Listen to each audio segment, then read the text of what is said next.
The doctors said he can never wake up again. Just let him die, baby, so that we can finally be together. The words were soft, almost loving. Everyone thinks he is already gone forever. The doctors said the bullet that struck your head was fatal for your brain. They said there is only a 10% chance that you will ever wake up. She paused, stroking his cheek with one perfectly manicured finger. So, baby, I really cannot wait to watch you die. To the world, the machines were the only thing keeping Cho Kan-chi alive. His body lay completely motionless in the high-end private hospital bed, his chest rising and falling only because a ventilator commanded it to. His eyes were open, fixed, staring at the ceiling like two dark stones at the bottom of a river. The doctors had written their notes, shaken their heads, and quietly moved on. The nurses checked his vitals, logged their numbers, and looked away. To every single person in that building, Cho Kan-chi, the 32-year-old CEO of Titan Tech, the man Forbes magazine had called the architect of the future, was already gone. But he was not gone. Behind those vacant, unblinking eyes, every single word his wife had just whispered was burning itself into his memory like a brand pressed into skin. He felt nothing physically. Not her touch, not the cool air of the room, not the weight of the blanket across his chest. His body was a prison with no door and no window. But his mind was fully, terrifyingly awake. He had heard the doctors discussing his prognosis as though he were a piece of furniture. He had heard the lawyers arrive with documents, and now he had heard his wife, Sun-Young Cho, the woman he had built his empire beside, whisper her death wish into his ear with a smile on her lips. The greatest threat to his life was not the bullet that had pierced his skull during the corporate ambush 3 weeks ago. It was the woman who was, at this very moment, kissing his forehead and smoothing his blanket for the security cameras. But she had made one mistake, one devastating, irreversible mistake. The man she was so certain was already gone, was listening to every single word. Before we dive into this story of betrayal, survival, and unexpected love, I want to take a moment to specially wish you a happy Easter. May this beautiful season of the death and resurrection of Jesus Christ bring light, hope, happiness, success, and unending joy to you and all your loved ones. Enjoy your Easter to the absolute fullness. Kindly tell us where you are watching from and what time it is in your country right now. We love seeing where our amazing family is tuning in from around the world. And if stories like this move you, do not forget to subscribe and hit that notification bell, because what happens next in this story will have you questioning everything you thought you knew about loyalty, love, and the power of one person who simply refuses to give up. Now, let us get into it fully. Sarah Thompson had exactly 3 rules for surviving night shifts in the elite private wing of Meridian Medical Center. Rule 1, do not get attached. Rule 2, do not ask questions about the gunshot wounds.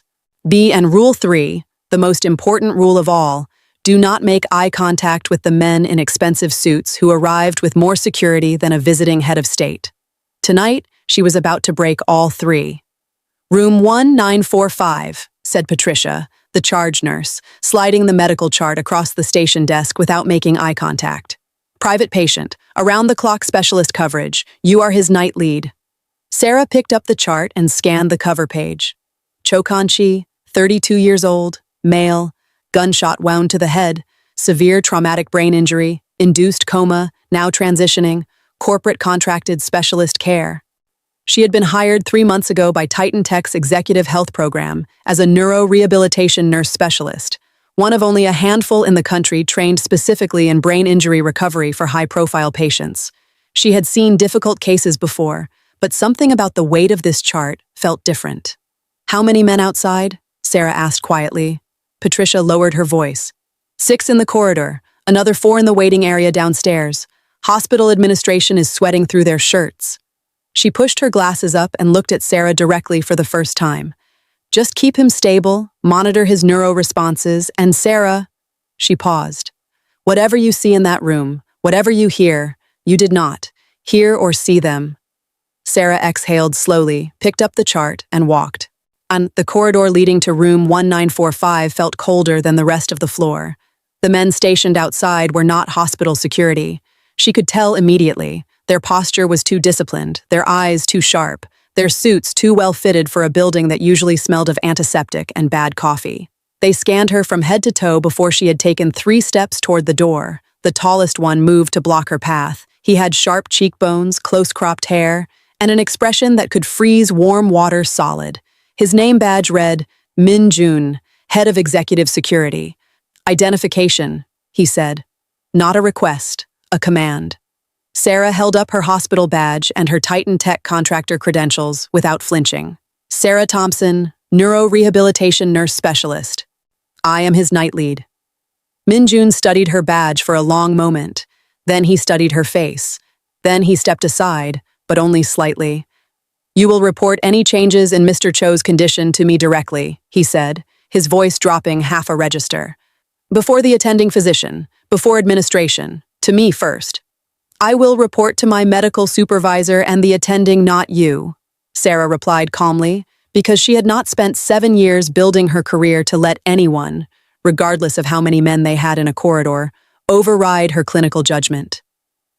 But I will keep you informed within the boundaries of his care plan. Min Jun's jaw tightened.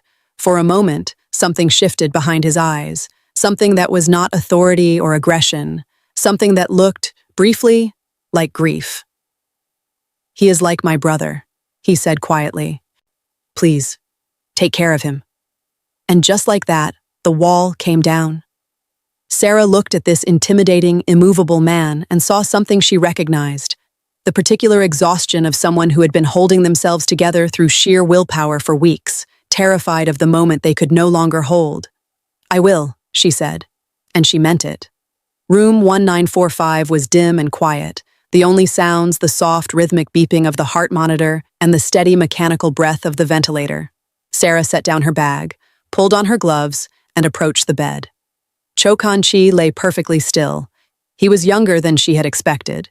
Handsome in a sharp, severe way, with strong features and black hair that fell across bandaged temples, he was connected to a ventilator, 4 IV lines, an intracranial pressure monitor, and a catheter.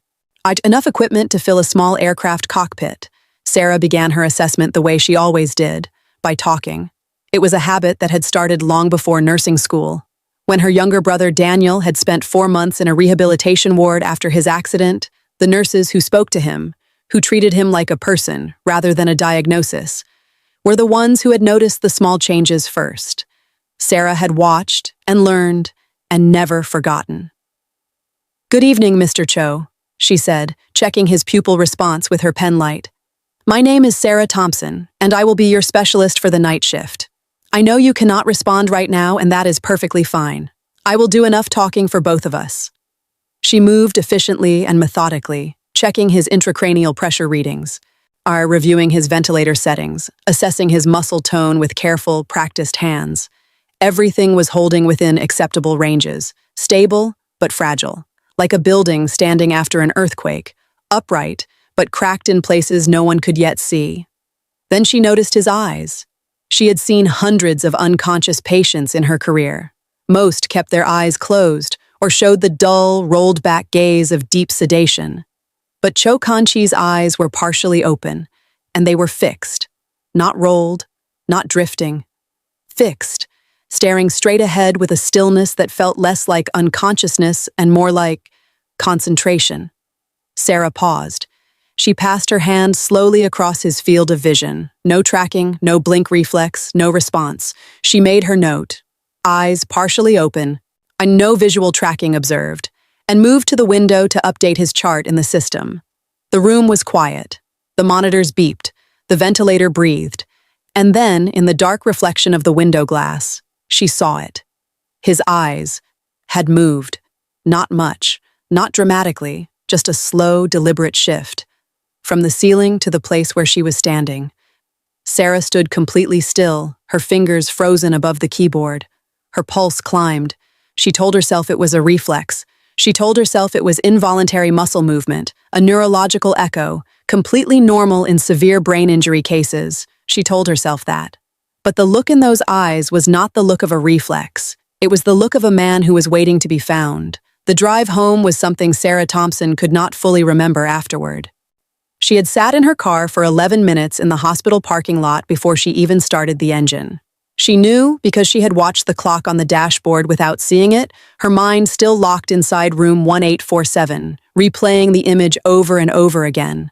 Those eyes, that slow, deliberate shift in the glass reflection, the unmistakable weight of a gaze that had no business existing in a man the entire medical world had written off as unreachable.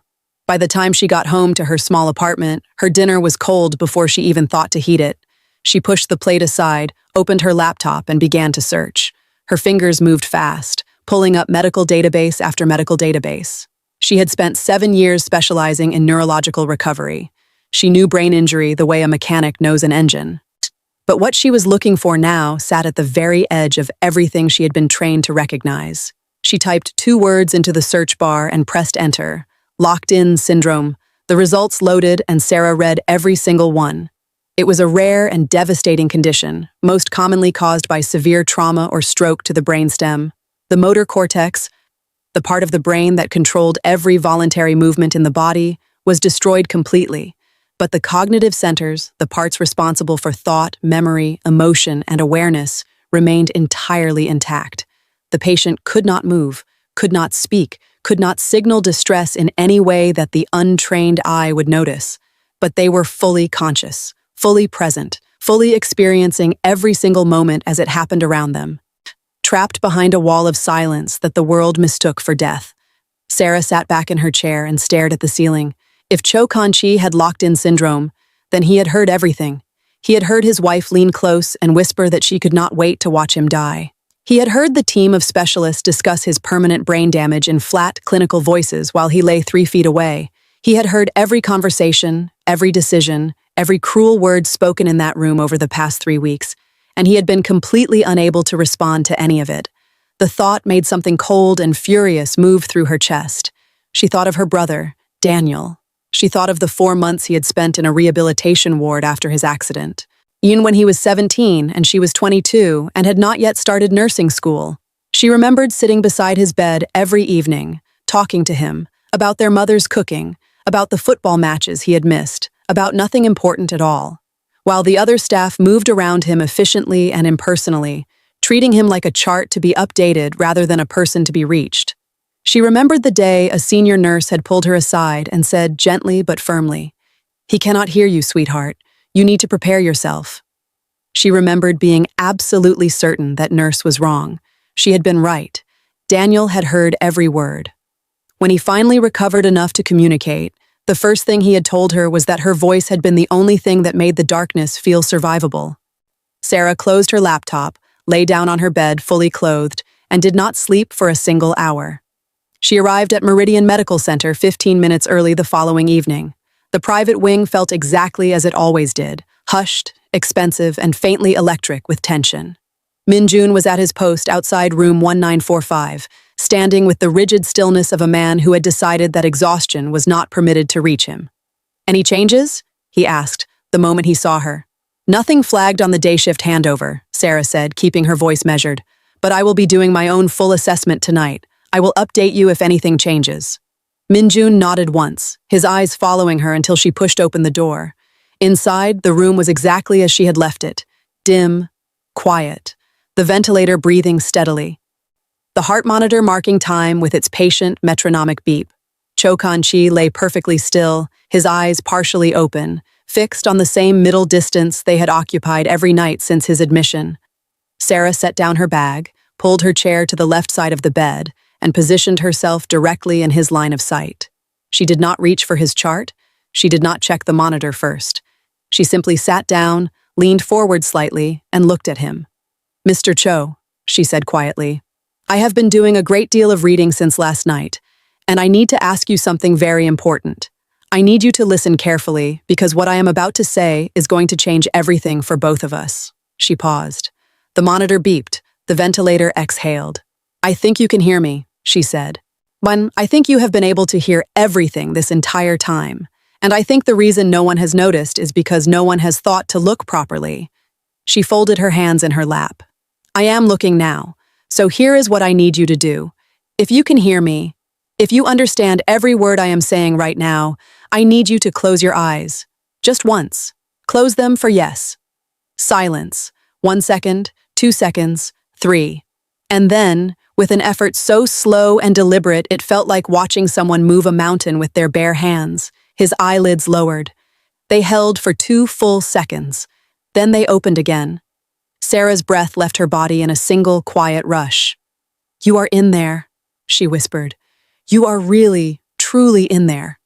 She pressed her hands flat against her knees to stop them from shaking. And every instinct she had developed across 7 years of specialist practice was firing at once. The clinical part of her brain already cataloging, already calculating, already building the framework of what came next. But underneath all of that, something much simpler was happening. Something that had nothing to do with medicine at all. She had found him.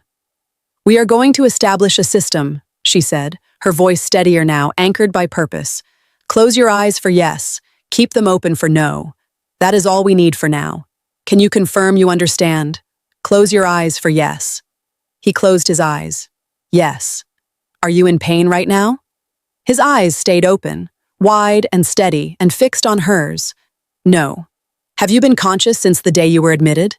He closed his eyes, and this time she saw something new in the lines around them. Not just confirmation, anguish. "Yes." Sarah reached forward and gently wiped the single tear that had escaped down his left cheekbone. Her throat felt tight. "I am so sorry," she said softly. "I am so sorry it took this long for someone to see you. But I see you now, Mr. Cho. I promise you, I see you, and I am not going anywhere." For a long moment, neither of them moved. The monitor beeped, the ventilator breathed, and in the quiet of room 1945, something shifted. A current of understanding passing between a man who had been invisible for 3 weeks and the woman who had finally looked. Then the door opened. Sarah was on her feet in an instant, turning smoothly toward the IV stand with her pen in hand, every muscle in her body performing the role of a nurse doing routine checks. Her heart was slamming against her ribs, but her hands were perfectly still. Soon-Young Cho walked in wearing a tailored black coat and the composed expression of a woman who had never once doubted that the world would arrange itself to her satisfaction. Beside her was a man Sarah did not recognize, tall, silver cuff-linked, carrying a leather briefcase with the quiet confidence of someone who charged by the hour and enjoyed every minute of it. "How is he today?" Soon-Young asked, her eyes moving over her husband with the mild interest of someone checking on a piece of furniture they were waiting to replace. "Stable," Sarah said. "His vitals are holding." Soon-Young turned away from the bed entirely.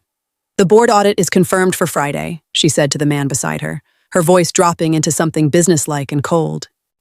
"If we do not move the offshore assets before the directors convene, everything we have built is exposed." "The power of attorney alone is not sufficient," the man replied.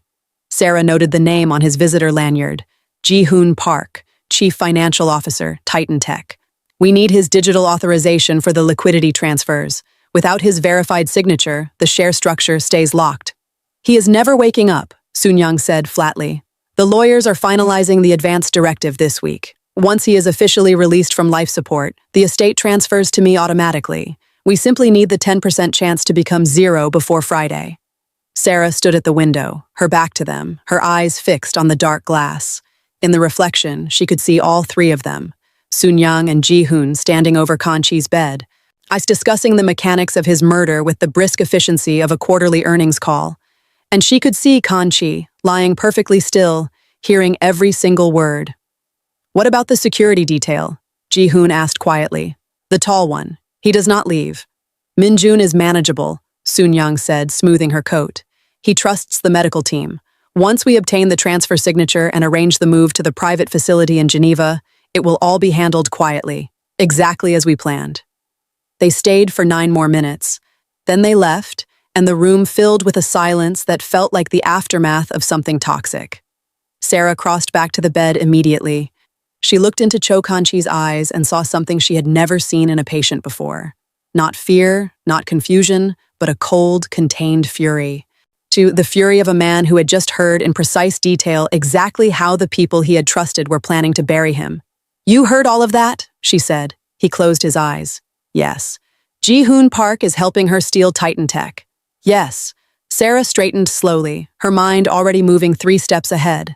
This was no longer simply a medical case. This was a crime being committed in real time against a man who could not lift a single finger to stop it, and she was the only witness in the room. She placed her hand over his. "I will not let them touch you," she said quietly. "That is not a promise I am making as your specialist. That is a promise I am making as the only person in this building who knows you are still here." She held his gaze steadily. "And I keep my promises, Mr. Cho." In the dim light of room 1945, Cho Kan-chi closed his eyes, not in resignation, not in defeat, in absolute, complete trust. The room felt different after Soon Young and Ji-hoon left. It was the same dim light, the same steady beeping of the heart monitor, the same cool, recycled air moving quietly through the vents. But something had changed in the atmosphere of room 1945, a heaviness that had nothing to do with the medical equipment and everything to do with what Sarah Thompson had just witnessed. She stood by the window for a long moment, her arms folded across her chest, her eyes fixed on the door through which the two of them had just walked away so calmly, so casually, as though they had just concluded a perfectly ordinary business meeting. They had stood over a living man and discussed the precise mechanics of killing him. Sarah turned back to the bed. Ying Cho Kan-chi's eyes were open and fixed on her, burning with something she could only describe as a controlled and contained desperation. The look of a man who had just heard his own death being scheduled and could do nothing but wait for someone else to act. "I know," she said quietly, pulling her chair close and sitting down so that she was level with his gaze. "I heard every word, and I need you to understand something, Mr. Cho. I am not going to let that happen, but I cannot do this alone." She glanced toward the door. Through the narrow rectangular window set into it, she could see the outline of Min Jun, standing exactly where he always stood. Straight-backed, unmoving, the most loyal person in this building, guarding a man he believed was beyond reach. "I am going to bring Min Jun in here," Sarah said, watching Kan-chi's eyes carefully. "I believe he is someone we can trust completely, but the decision is yours. If you want me to keep this between us for now, keep your eyes open." She waited. His eyes closed. Slowly, deliberately. "Yes." Sarah exhaled. "All right, give me a moment." She stepped to the door and opened it just enough to lean out into the corridor. "Min Jun," she said, keeping her voice low and even. "I need you inside, please. Close the door behind you." He was across the threshold in 3 seconds, his eyes moving immediately to his employer's face, then to the monitors, then back to Sarah. "What happened? Is it his pressure? His heart rate?" "His vitals are stable," Sarah said. She positioned herself beside the bed, facing both men. "What I am about to tell you is going to be very difficult to hear. I need you to stay calm and stay quiet until I finish. Can you do that?" Min Jun's jaw tightened, but he nodded. "Cho Kan-chi does not have a standard traumatic brain injury coma," Sarah said. "The neurological presentation he is showing is consistent with locked-in syndrome. It is a condition where the motor cortex is severely damaged, making voluntary movement impossible, but the cognitive centers of the brain remain completely intact. He cannot move, he cannot speak, but he is fully conscious. He has been fully conscious since the day he was admitted." The color left Min Jun's face so completely and so quickly that Sarah instinctively took a half step toward him. "That is not possible," he said, his voice barely above a breath. "The specialist said—" "The specialists were looking for the wrong signs," Sarah said firmly. "I am trained specifically in this area, and I am telling you, he is in there. He hears everything. He understands everything. And we have already established a way to communicate." She turned to the bed. "Mr. Cho, please show Min Jun. Close your eyes for yes." Silence filled the room like water filling a glass. Then, with the same slow and monumental effort that had stopped Sarah's heart the night before, Cho Kan-chi lowered his eyelids. He held them shut for 2 full seconds. Then he opened them again and looked directly at Min Jun. The sound that came from Min Jun in that moment was something Sarah would never forget for as long as she lived. It was not quite a sob and not quite a laugh.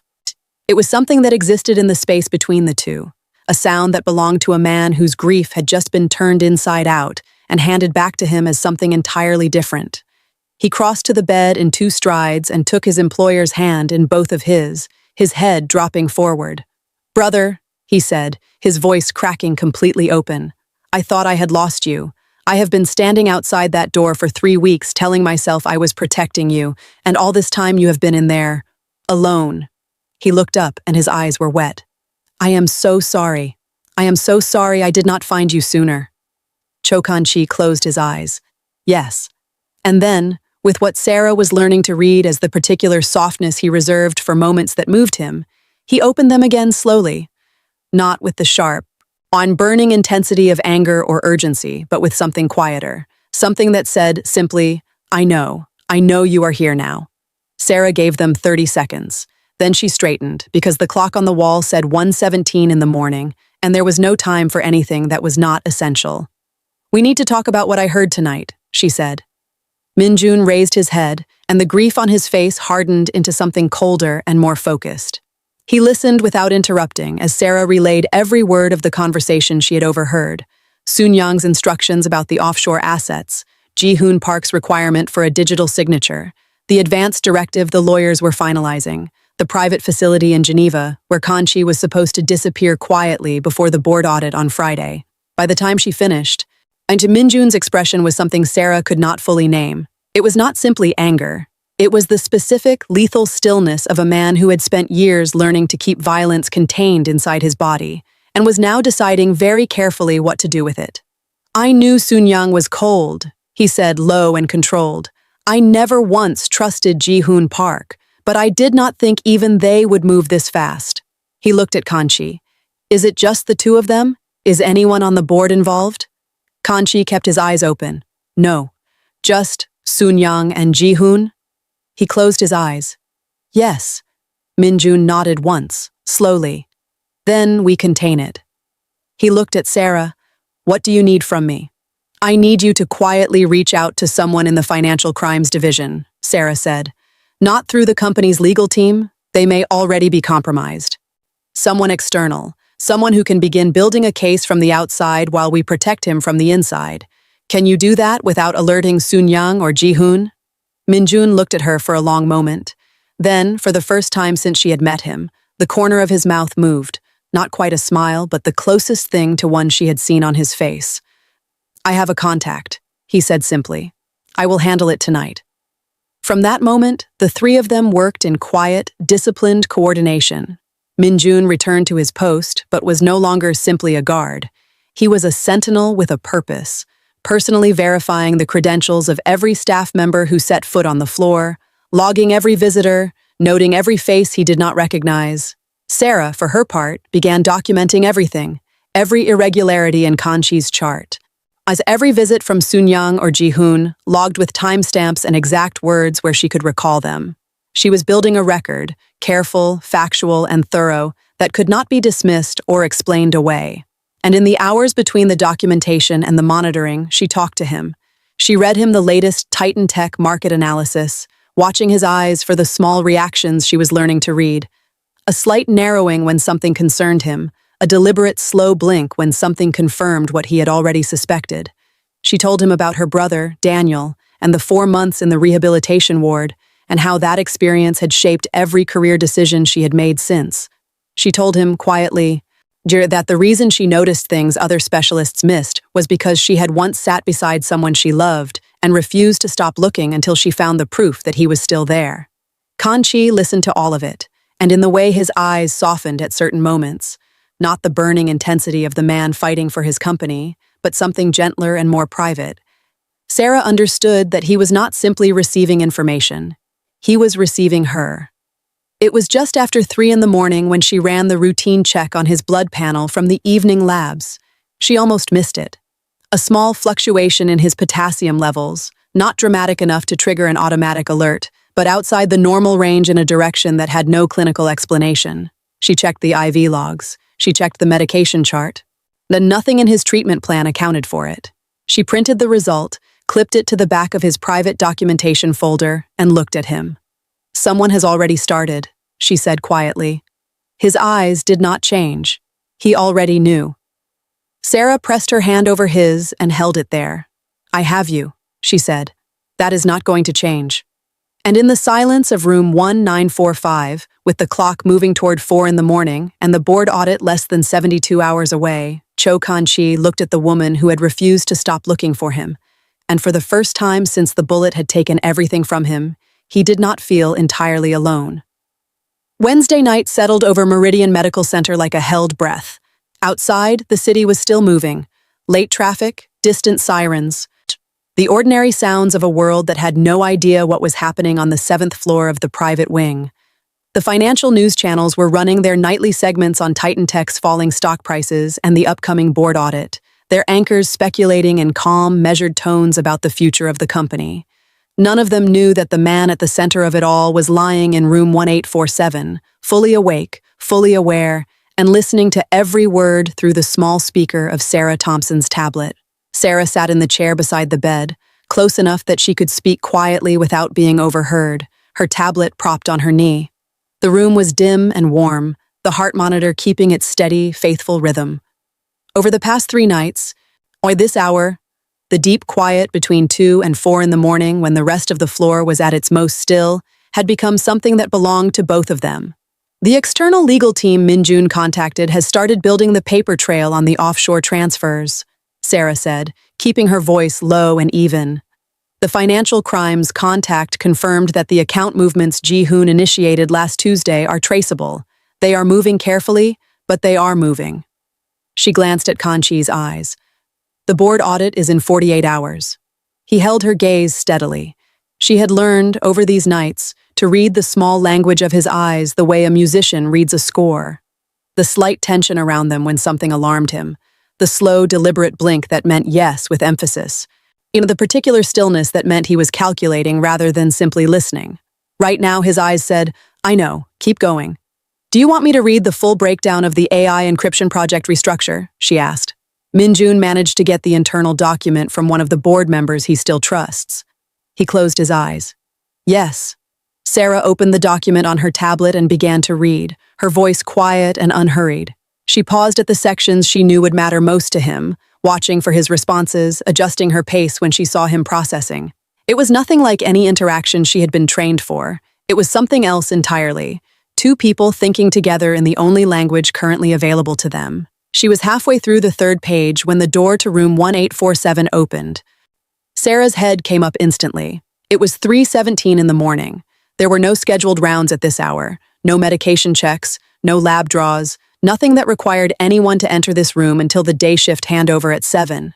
Sarah was on her feet before the door had fully swung open, her tablet face down on the chair, her expression arranged into the composed neutrality she had learned to deploy like a shield.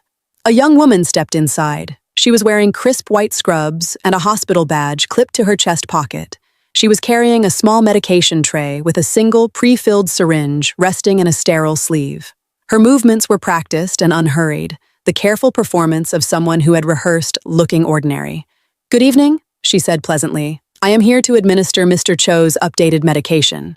New order from the attending physician. Overnight protocol adjustment." Sarah did not move away from the bed. "I am his specialist lead for the night shift," she said, her voice calm and her eyes already reading everything wrong about this woman. "All medication administration for this patient goes through me, and I review every order personally before anything is touched. I did not receive any updated order tonight. What is the medication?" "Pain management," the woman said, still smiling. "For the elevated intracranial pressure. It was authorized by the chief of surgery this afternoon." "Mr. Cho is not on any pain management protocol," Sarah said. Each word was precise and deliberate. "His intracranial pressure has been stable for 6 days. And the chief of surgery flew to London yesterday morning for the International Neurology Conference. He has not signed anything from London tonight." She took 1 step to the left, placing herself directly between the woman and the IV port. "So I am going to need you to tell me exactly who sent you, and I am going to need you to put that syringe down on the tray and step back from this bed." The woman's smile did not falter, but her hand tightened around the syringe. "I must have the wrong room," she said lightly, beginning to turn toward the door. Sarah moved faster.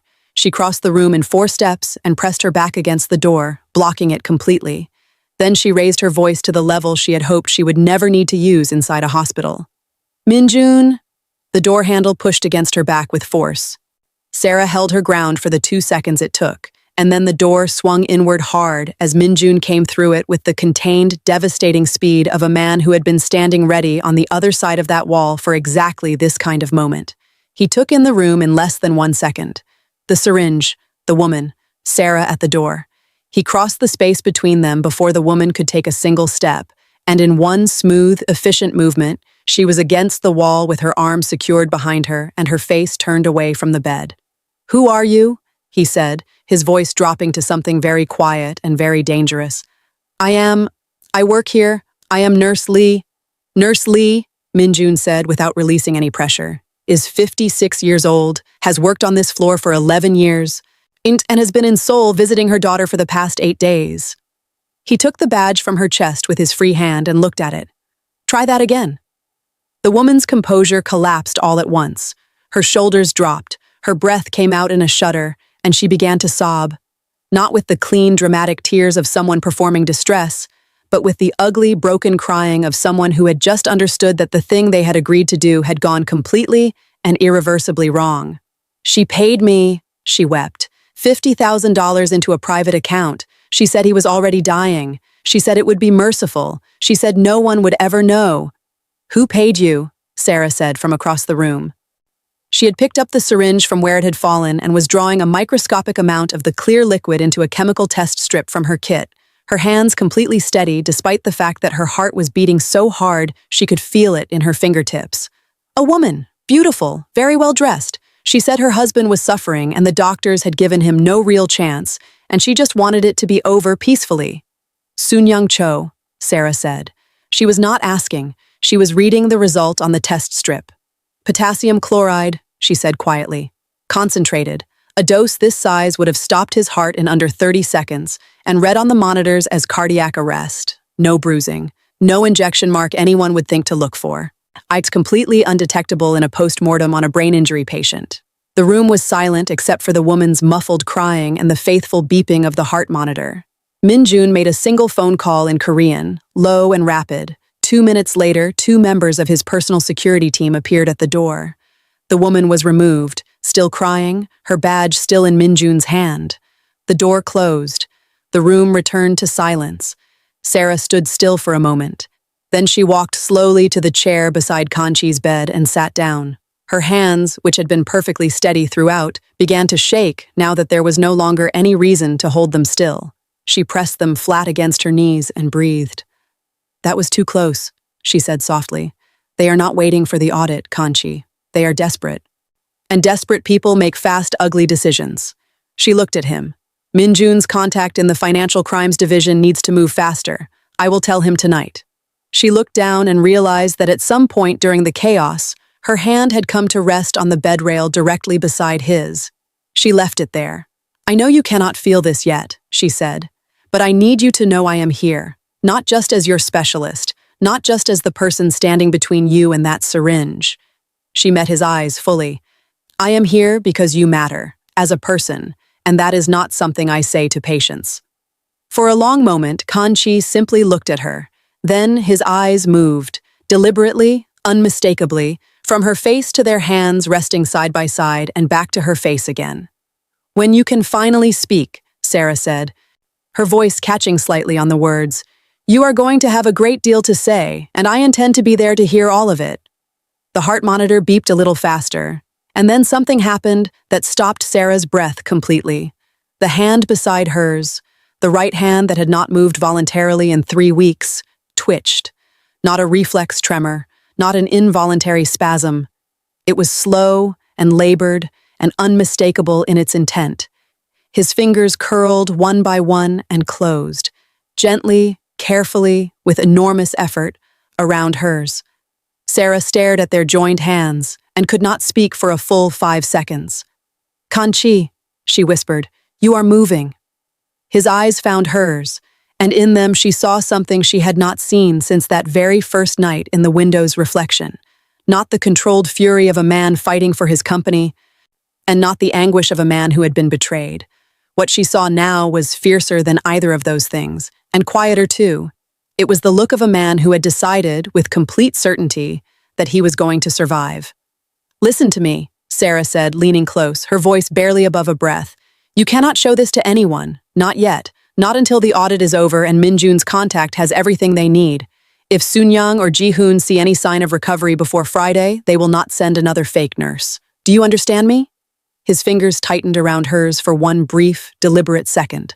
Then he released her hand, and his arm returned to its motionless position at his side, and Cho Kan-chi became, to any eye that might look in, the same silent, unreachable man he had always appeared to be. But Sarah knew the truth, and the 10% chance had just become something else entirely. Friday morning arrived with the cold, clean precision of a blade being drawn from its sheath. Sarah Thompson had not slept. She had spent the night in the chair beside Cho Kan-chi's bed, watching the clock move through its slow hours, reviewing the plan for the 100th time in her mind. At 5 in the morning, Min-jun had stepped inside the room just long enough to tell her, in a low and steady voice, that his contact in the Financial Crimes Division had everything they needed. The paper trail on the offshore transfers was complete. The recorded evidence from the fake nurse's confession had been formally submitted. The detectives would be in the building before 9. All they had to do now was wait. Sarah looked at Kan-chi and the pale, early light that was beginning to creep through the blinds. He looked, to any eye that did not know better, exactly as he had always looked, motionless, silent, breathing with the measured rhythm of the ventilator, his eyes carrying that fixed and distant stare that the world had decided meant absence. The attending physicians had written their notes and moved on. The day shift nurses had logged their vitals and looked away. The entire medical establishment of Meridian Medical Center had collectively concluded that the man in room 1847 was beyond reach. Not one of them had been right. "Today is the day," Sarah said quietly, leaning forward so that she was in his direct line of sight. "Minjun's contact is already in the building. The board audit begins at 9. See, Sun-young and Ji-hoon will come here first. They always do before the board meetings. They will want to finalize the transfer paperwork and make sure you are—" She paused. "They will want to make sure you cannot interfere." Kan-chi's eyes held hers with the steady, burning focus she had come to know as his version of absolute certainty. "Are you ready?" she asked. He closed his eyes, slowly, deliberately, with the weight of a man who had been waiting for this moment for 3 weeks. Yes, they came at 8:47. The door opened with the particular kind of force that belongs to people who have never once in their lives considered that a room might not want them in it. Soon-young Cho entered first, dressed in a charcoal suit that cost more than most people's monthly salary, her perfume arriving several steps ahead of her. Then behind her came Ji-hoon Park, his leather briefcase in hand, his gold cufflinks catching the light. Behind him came a third man, a corporate lawyer Sarah did not recognize, carrying a document wallet that was, she knew, filled with the paperwork designed to end Cho Kan-chi's life on a balance sheet. None of them looked at Sarah.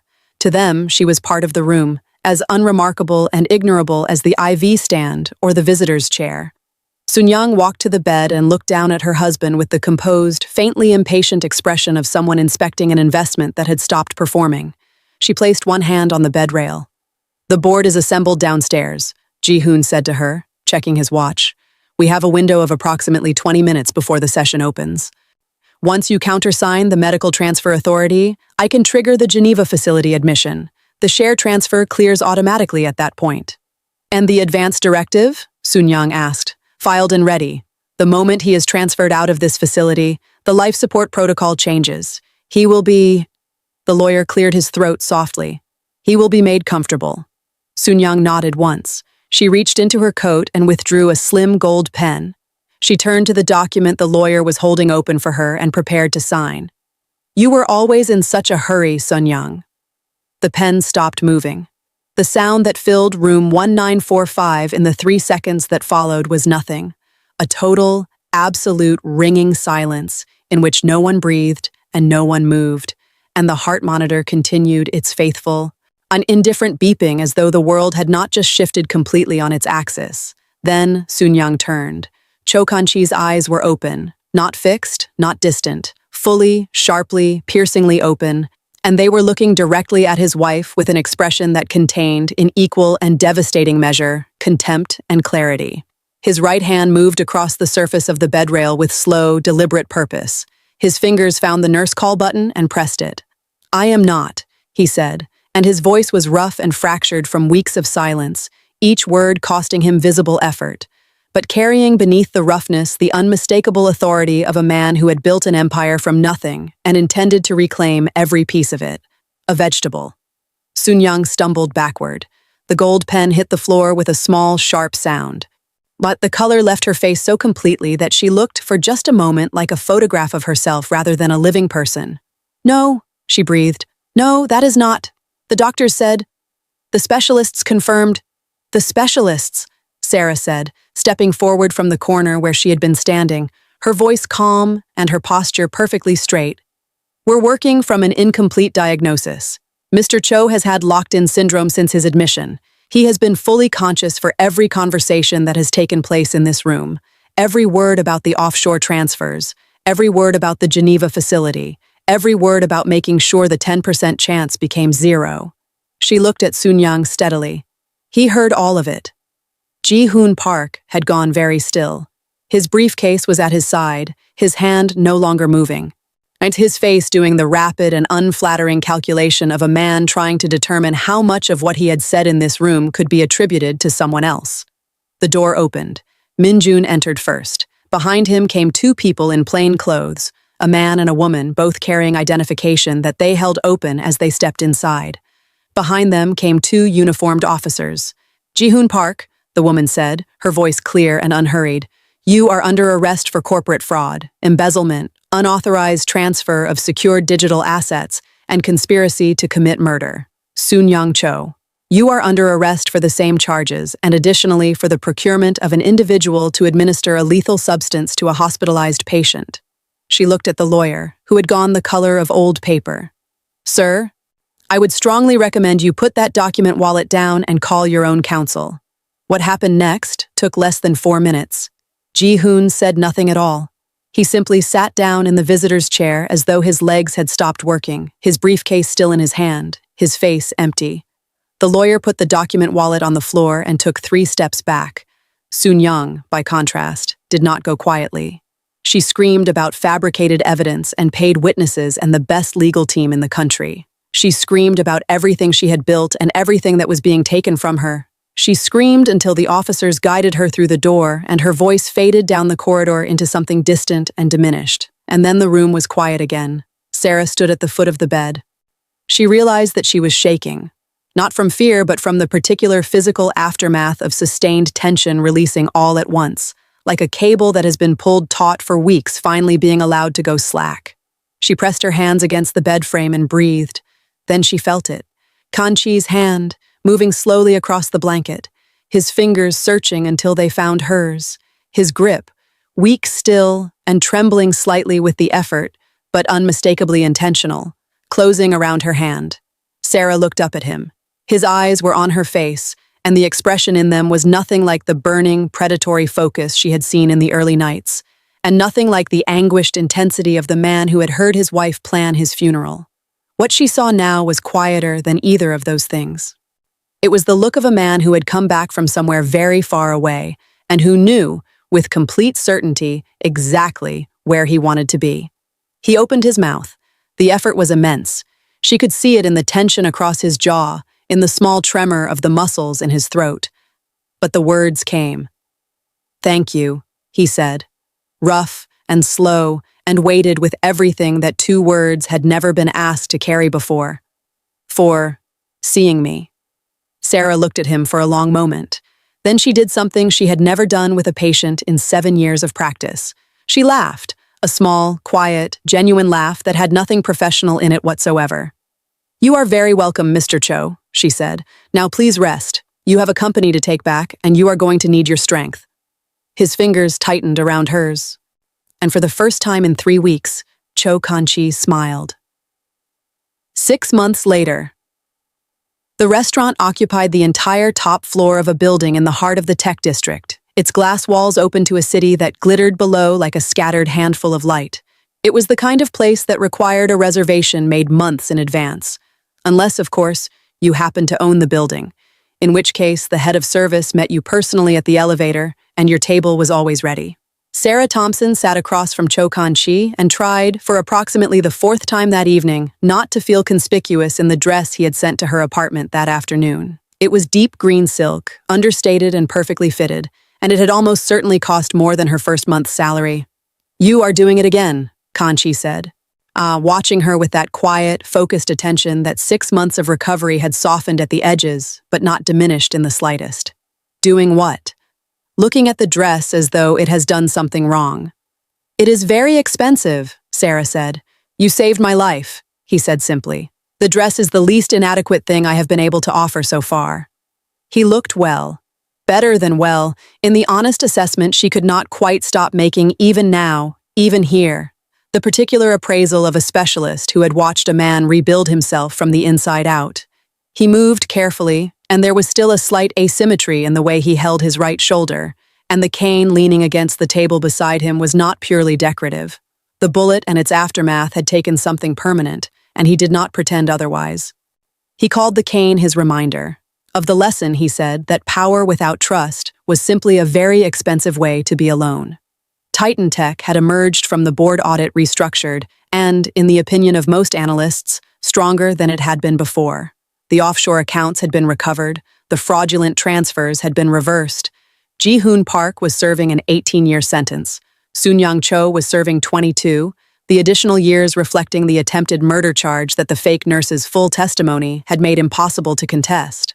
The corporate lawyer had cooperated with prosecutors and received a reduced sentence in exchange. The Titan Tech Foundation had been established 4 months ago, with its 2 primary funding commitments being neurological research into locked-in syndrome diagnosis and a scholarship program for specialist neuro-rehabilitation nurses. Sarah had been asked to sit on the advisory board. She had said yes after approximately 45 seconds of deliberation, which Kanchi still brought up whenever he wanted to make her laugh. "My mother called again this morning," Sarah said, reaching for her water glass. "What did she say?" "She asked me whether you had been to church yet." Sarah looked at him. "I told her you had visited my father's congregation last month and made a very significant donation to the Building Restoration Fund." "It was a good cause," Kanchi said with the particular composure of a man who had absolutely calculated that outcome in advance. "My father called you a man of vision and quiet generosity," Sarah said. "He has never once used either of those words about anyone I have brought home. I am fairly certain he prefers you to me at this point." "I am very likable," Kanchi said. "You are very strategic," Sarah corrected. But she was smiling and he knew the difference. He reached across the table and took her hand. The same hand he had reached for in room 1945 when the officers were leading his wife away, the same hand he had held in the slow, difficult weeks of early recovery, when speech came back in fragments and movement came back even slower, and the nights were sometimes very long. He turned it over gently in both of his. "I have been thinking," he said, "about what you told me in Chapter 3. Sarah raised an eyebrow. I told you many things in Chapter 3. "About your brother," he said. "About sitting beside him every evening and talking when everyone else had decided there was no point. About being certain, even when the people around you were not." He looked at her. "That is who you are, Sarah. That is not something you learned in a classroom. That is something you were, long before you ever walked into room 1945. Sarah was quiet for a moment. Outside the glass walls, the city moved and glittered beneath them, indifferent and beautiful. "Daniel is coming to visit next month," she said. "He wants to meet you. He says anyone his sister would risk her career and her safety for is someone worth knowing." "He is correct," Kanchi said without a trace of irony. Sarah laughed, and across the table, Cho Kanchi, the man who had built an empire, survived a bullet, outlasted a conspiracy, and found his way back from the deepest silence imaginable. Watched the woman who had refused to stop looking for him, and felt something he had not felt in a very long time. Not power, not control, not the cold satisfaction of a strategy executed perfectly. Something much simpler than any of those things. He felt at home. Spoken after story ends, clear pause before this section. And that is the story of Sarah Thompson and Cho Kan-chi, a woman who refused to walk past a man the world had already buried, a man who fought his way back from total silence because one person chose to look properly. If this story moved you, if you found yourself holding your breath during that boardroom confrontation or smiling at that final dinner scene, then do us a kindness and hit the like button. Let us see if we can reach 1,000 likes, please, because stories about loyalty and courage really deserve to be celebrated. Kindly, please. Subscribe to the channel and turn on the notification bell so you never miss a story. We post new stories every 2 days about tales of betrayal, second chances, forbidden love, and the kind of courage that shows up quietly in the middle of the night when nobody is watching. Drop a comment and tell us, would you have stayed for Chokan Chi? Or would you have trusted your instinct the way Sarah trusted hers?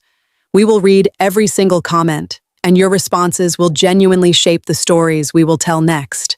Thank you for watching. Stay curious, stay compassionate, and always remember that sometimes the most important thing you can do for another person is simply refuse to stop looking.